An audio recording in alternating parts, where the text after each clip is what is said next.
Global skill development mission में आपका स्वागत है। पिछले सेशंस में हमने फाइनल के रिगार्डिंग जानकारी ली, किस प्रकार से हम फाइनल कीवर्ड का प्रयोग कर सकते हैं। इसी सेगमेंट में हम इस सेशन में दिस कीवर्ड की जानकारी लेंगे। दिस कीवर्ड एक इम्पोर्टेंट कीवर्ड है जावा में और इस पूरे सेशन में हम इसकी जानकारी लेने वाले हैं। जावा में दिस का क्या प्रयोग है, आइए जानते हैं कुछ इसकी एक्सप्लेनेशन और फीचर्स के साथ। सबसे इम्पोर्टेंट इसका जो यूज़ है, आप दिस का प्रयोग करते हुए करंट क्लास के ऑब्जेक्ट को डिनोट कर सकते हैं। हालांकि हम इसको एग्जांपल के साथ समझेंगे, लेकिन जब आपके पास क्लास में डेटा का प्रयोग हो रहा है तो जो ऑब्जेक्ट कॉल कर रहा है उस ऑब्जेक्ट को डिनोट करता है।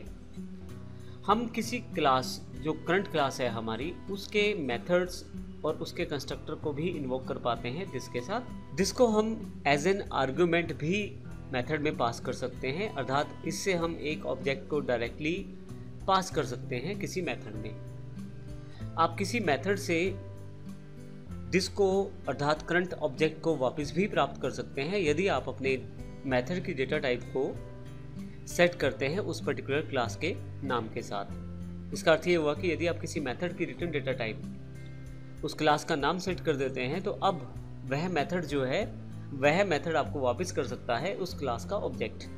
ऐसे केस में ऑब्जेक्ट को प्राप्त करना और आसान हो जाता है दिस के साथ। यहाँ पे देखें, हमने एक छोटा सा एग्जांपल लिया है इंटीजर x।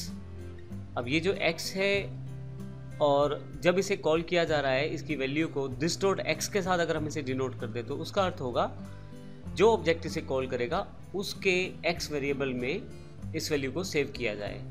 इसको हम प्रैक्टिकल रूप में समझते हैं और देखते हैं किस प्रकार से दिस का प्रयोग हम कर सकते हैं। इसके लिए हमारे पास दिस एग्जाम्पल डॉट जावा पहले से अवेलेबल है। यहाँ मेरे पास एक्लिप्स में लेफ्ट साइड पे काफ़ी सारे प्रोग्राम्स हैं। दिस एग्जाम्पल डॉट जावा मैंने पहले से ओपन कर लिया है। यदि आप यहाँ देखें तो पब्लिक क्लास दिस एग्जाम्पल मेरे पास सबसे पहली क्लास है। इसमें एक इंटीजर x लिया है मैंने। उसके पश्चात वर्ड सेट वैल्यू एक मेथड डिफाइन किया है। इस मेथड का कार्य क्या है? इस मेथड का कार्य ये जो x है जो कि दिस एग्जाम्पल क्लास का वेरिएबल है, इसको वो वैल्यू देना जो इस x में आए, जो मेथड के पैरामीटर में आए। इस तरह से आप एक वैल्यू जो पहले से पास की जा रही है उसको आप इस पर्टिकुलर क्लास में डिफाइन करना चाहते हैं।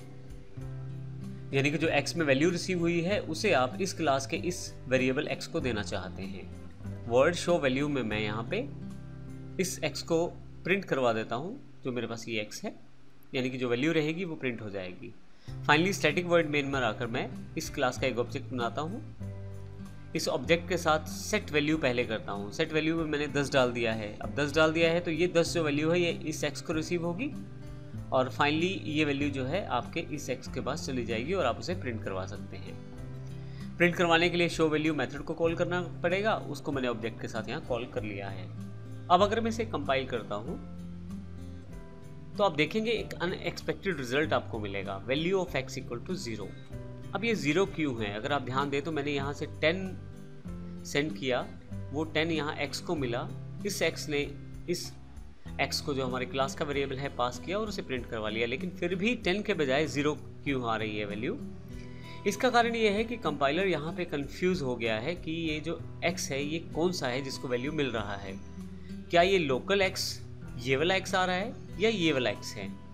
तो इस चीज़ को वो डिनोट नहीं कर पा रहा और इस कारण से इस x में कोई भी वैल्यू असाइन नहीं कर पा रहा। जब आप किसी प्रिमिटिव डेटा टाइप में वैल्यू नहीं देते तो वह 0 मानी जाती है। तो यहाँ पे एक डिफ़ॉल्ट वैल्यू जो x की है वही प्रिंट करवाई जा रही है। इसमें किसी भी प्रकार का कोई भी वैल्यू का असाइनमेंट नहीं हुआ। तो ऐसे केस में जब ऐसी सिचुएशन में आप आ जाते हैं तो आप चाहते हैं कि मैं इस क्लास के x को, जो कि इस क्लास का डेटा मेंबर है, अगर आप इसको अलग रिप्रेजेंट करना चाहते हैं इस लोकल x से, तो इस केस में आप दिस का प्रयोग कर सकते हैं। इसके लिए आपको करना सिर्फ इतना है, मैं अभी इस लाइन को कमेंटेड कर देता हूँ यहाँ पे और यहाँ पे इस लाइन को अनकमेंटेड कर देता हूँ। अगर आप ये दिस कीवर्ड का प्रयोग करते हैं और साथ में इस वेरिएबल को डॉट के साथ रेफरेंस करते हैं तो इसका अर्थ ये होगा कि ये जो x है लेफ्ट साइड वाला, ये असल में इस क्लास का डेटा मेंबर है। तो दिस का फायदा ये है कि आपने एक्सप्लिसिटली बता दिया कि ये जो एक्स लेफ्ट साइड पे है ये इस क्लास का डेटा मेंबर है, और जो राइट हैंड साइड पे एक्स है वो एक लोकल वेरिएबल है। अब मैं अगर इसको एग्जीक्यूट करता हूँ तो आप देखेंगे आउटपुट 10 है। तो इस प्रकार से हम दिस का प्रयोग कर सकते हैं लोकल वेरिएबल और जो क्लास का डेटा मेंबर है उसमें डिफ्रेंशिएट करने के लिए।